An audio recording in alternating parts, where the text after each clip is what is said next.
السلام علیکم پیارے دوستو، آج پیر کا دن ہے اور آج پیر کے دن صبح صبح آپ یہ دعا پڑھ لیں۔ بہت ہی مجزہ وظیفہ ہے اور آپ کی ساری پریشانیاں حاجات پوری ہو جائیں گی۔ اور آج کا دن ان دعاؤں کو کسی وقت بھی آپ پڑھ سکتے ہیں۔ بہت ہی اچھی دعائیں ہیں اور ان دعاؤں کو پڑھنے والا اللہ تعالیٰ کا محبوب بن جاتا ہے، محبوب بندہ بن جاتا ہے۔ تو آئیں ہم ان دعاؤں کو سٹارٹ کرتے ہیں۔ ان کو ایک دفعہ لازمی پڑھ لیں اور ایک دفعہ دعا مانگنا اچھی سے کر کے اللہ تعالیٰ قبول فرمائے گا۔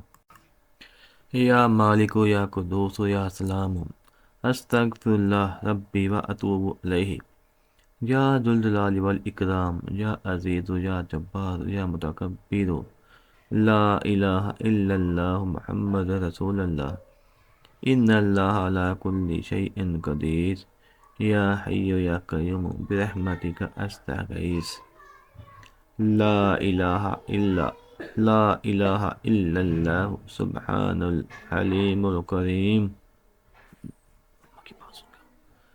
لا الہ الا اللہ سبحان الفتاح العلیم، یا رحیم یا رحمان، یا المستجیرین و یا ولی المؤمنین، یا صاحب کل غریب، لا الہ الا اللہ سبحان العزیز الغنی